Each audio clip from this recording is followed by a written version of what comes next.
Hello everyone, myself Dr. Rajesh S. Baligar, working as a assistant professor in JSS College Gokak.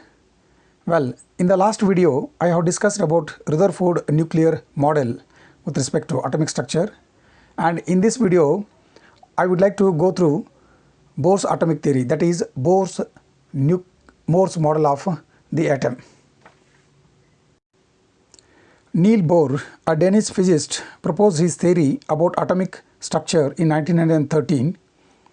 He retained the essential features or postulates of Rutherford model, but to account for stability of an atom, he introduced the concept of stationary or non-radiating orbits. Now let us start with the postulates or assumptions of Bohr's model of an atom, in order to know how exactly the atoms looks like, or how the fundamental particles are arranged in an atom. The first postulates, that means according to Bohr model, an atom consists of a positively charged nucleus which is responsible for almost the entire mass of the atom. So that means if you consider this one as an atom, that means the atom consists of positively charged nucleus. That means if it is a atom, and this will be the nucleus. That means a positively charged nucleus is present exactly at the center, and this nucleus is responsible for almost entire mass of the atom. This was also explained by Rutherford model, because the almost entire mass of the atom is basically due to the presence of protons and neutrons. Hence, the almost entire mass of the atom is residing in the nucleus. In Bohr model also the same postulate was or feature was retained as it is. That means an atom consists of a positively charged nucleus which is responsible for almost entire mass of the atom. Now, in the second postulate or second assumption of Bohr model was the electron revolves around the nucleus in a certain permitted or selected circular orbit of definite radii. That is, if this is the nucleus, the electrons are revolving around the nucleus in a certain permitted or selected circular orbit of definite radii. That means if it is a nucleus and it is positively charged, that means equal number of electrons will be revolving around the nucleus, but they are revolving around the nucleus in a certain permitted orbit or selected circular orbit which are having definite radii. That means electrons are revolving around the nucleus at a certain particular distance from the nucleus. For example, if the electron, if it is present in first orbit, that means here it is revolving around the nucleus at r distance. That means the distance is fixed here. That means the electrons, but in case of Rutherford model, it was assumed that the electrons, nucleus was surrounded by suitable number of electrons, but in that theory it was not explained that the electrons are revolving around in the nucleus at a certain particular distance. That theory was not at all explained anything about the particular distance between the nucleus and the electron. But in case of Bohr model, it is very clear that according to its second postulate, the electron revolve around the nucleus in a certain permitted or selected circular orbit of definite radii. That means the electrons are revolving around the nucleus in order to balance the positive charge present on the nucleus with at a certain particular distance from the nucleus. This is the second assumption of the Bohr's model. And the third assumption is, as long as the electron remains constant in a particular orbit, it neither loses nor gains energy. That means the energy of the electron remains constant if the electron revolves in a particular orbit continuously. That means the electron will not lose energy, and hence it will not fall into the nucleus, and therefore the atom becomes stable. That means as long as the electron remains constant in a particular orbit, it neither loses energy nor it gains energy. Means if the electron, for example, if the first electron, if you consider this one as the first electron, if it is revolving, as long as it remains constant, that doesn't mean that electron is not moving. It is moving only, but if it is revolving in a particular orbit continuously, if it revolves in this particular orbit, or one more electron if it is there, if it is revolving in this particular orbit only continuously, it will not lose energy or it will not gain energy. That means the energy of the electron remains constant here, because it is revolving around the nucleus in a particular orbit only. It is not jumping from, that means it is not going from this orbit to this orbit. That is, if it goes from this orbit to higher energy orbit, then it absorbs energy. Or if the electron jumps from higher energy to lower energy, then it emits extra energy. But if the electron revolves around the nucleus continuously at one particular selected circular orbit continuously, if it remains here only, then the energy of this electron will not change. That means it will not neither lose energy or it will not gain energy. Therefore, that means the electron energy remains constant. That means that indicates that the energy of the orbit also remains constant. So that means, what is meant by orbit? The path in which the electron is revolving around the nucleus, we call that one as a orbit. Since the electron energy is remaining constant, that means the orbit energy is also remaining constant. So such orbits where the energy of the electron and hence the energy of that orbit remains constant or does not change, such orbits are called as stationary orbits or non-radiating orbits.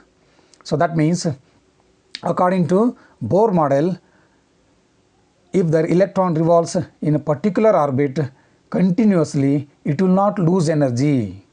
That means it will not fall into the nucleus. If it loses energy, what would have happened?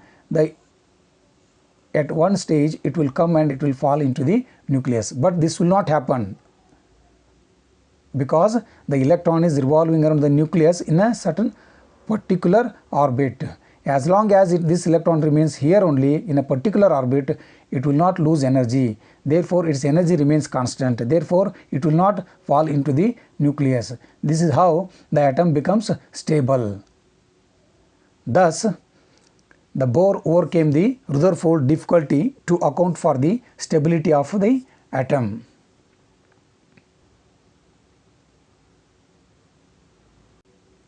Thus, from third assumption of Bohr's model, it is very clear that as long as the electron remains constant in a particular orbit, that means as long as the electron revolves in a particular orbit continuously, its energy remains constant. This leads to an idea that each orbit is associated with a definite energy. That means if the first electron, for example, if you consider this electron, if it is revolving continuously in this orbit, its energy remains constant. That means its orbit energy also remains constant. For example, if second electron is revolving in this orbit, if this electron revolves continuously in this orbit only, its energy also remains constant as long as this electron revolves in this particular orbit. This leads to the idea that each orbit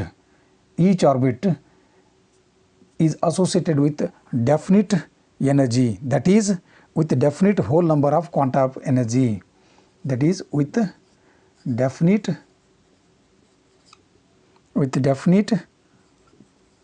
whole number of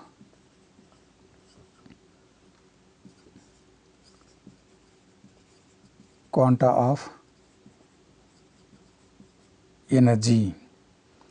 Therefore, these orbits in which these electrons are revolving, these orbits are known as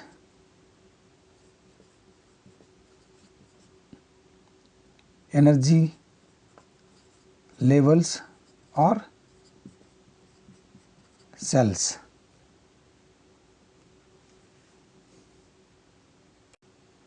Further, Bohr gave numbers 1, 2, 3, 1, 2, 3 for these energy levels starting from nucleus. That means the first orbit which comes next to the nucleus is termed as energy level 1, energy level 2, energy level 3. Now these numbers are known as principal quantum numbers.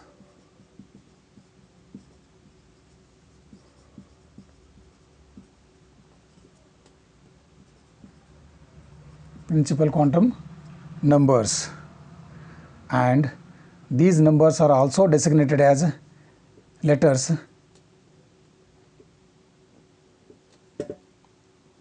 K, L, M, like that.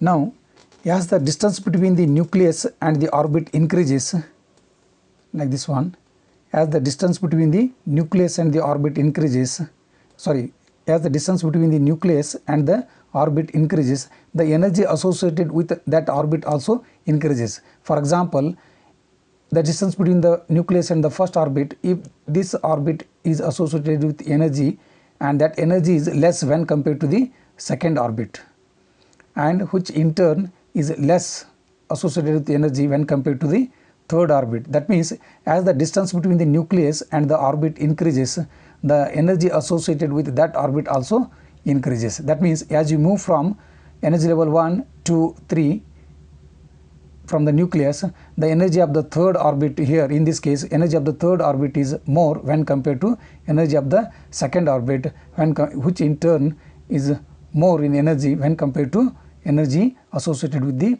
first orbit. Well, in the second postulate of Bohr's model, that is, the electrons revolve around the nucleus in a certain permitted orbits.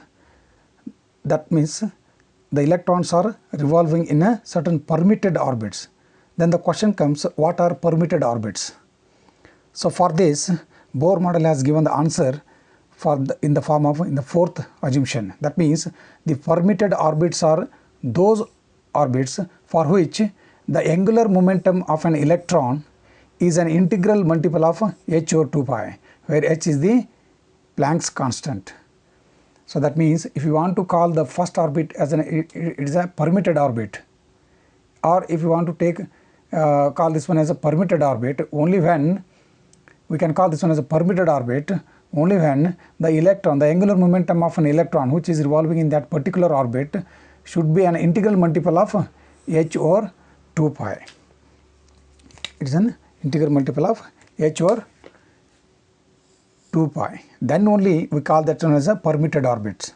For example, if an electron whose mass is m is revolving with a velocity v in a permitted orbit of radius r, then the angular momentum of that electron is equal to m of Vr is equal to n into h over 2 pi. Here where h is the Planck constant and n is the numbers 1, 2, 3, that is number of orbit. For example, if the electron is revolving in this first orbit, the n is equal to 1. If it is in second orbit, n is equal to 2. So like that. So that means permitted orbits are those for which the angular momentum of an electron is an integral multiple of h over 2 pi. So this equation, that is angular momentum is equal to mvr is equal to n into h over 2 pi, is also known as Bohr quantization postulate or quantization of angular momentum.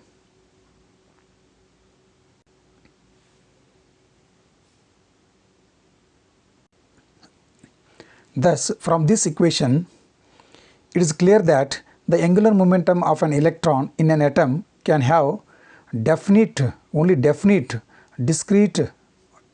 or discrete values given by this equation. Thus, the angular momentum of an electron may be h over 2 pi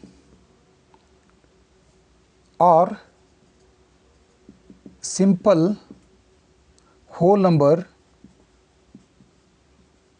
or simple whole number multiple of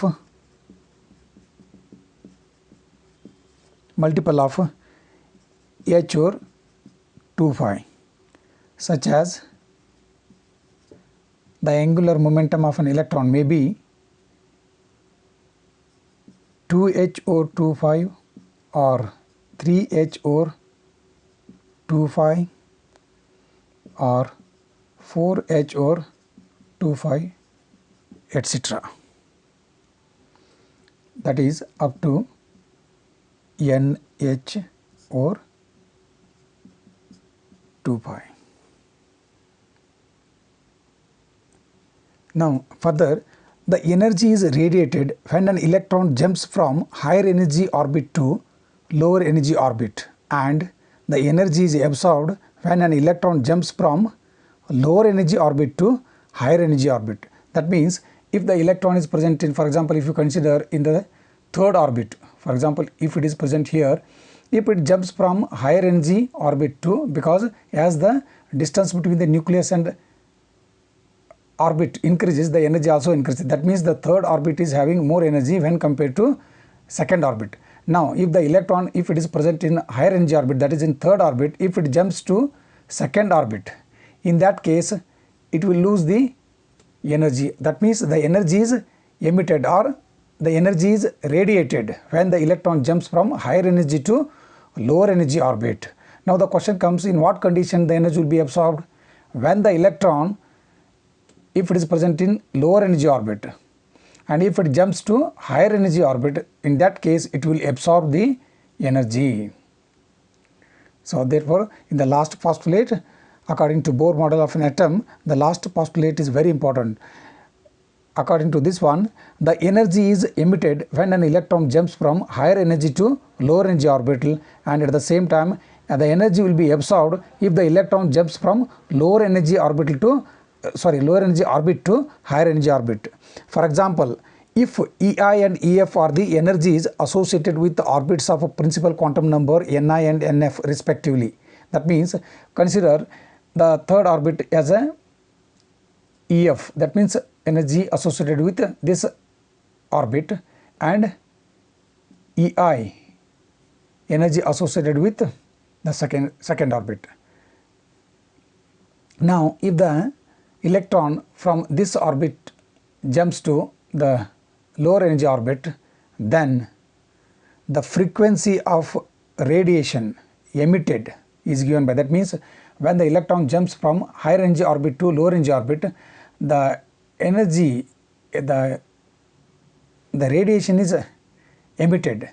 The frequency of this emitted radiation is given by this equation, that is h nu is equal to difference in the energy of the two orbits, that is h nu is equal to EF minus EI.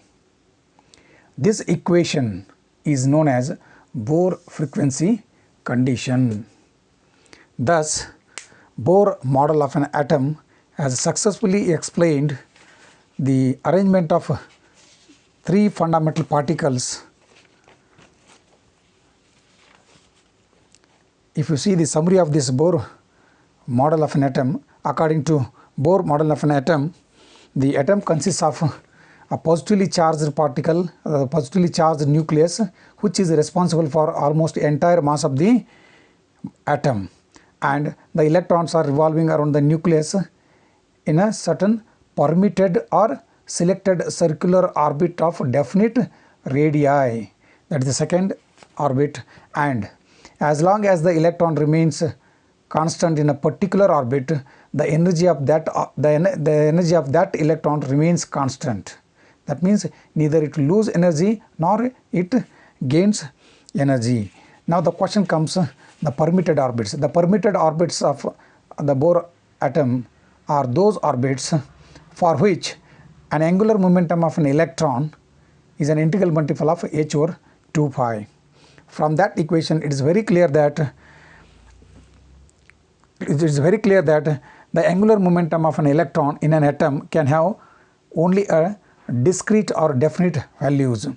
from the last postulates, it is very clear that the energy is radiated when an electron jumps from higher energy orbit to lower energy orbit, and at the same time, if the electron jumps from lower energy orbit to higher energy orbit, in that case it will absorb the energy.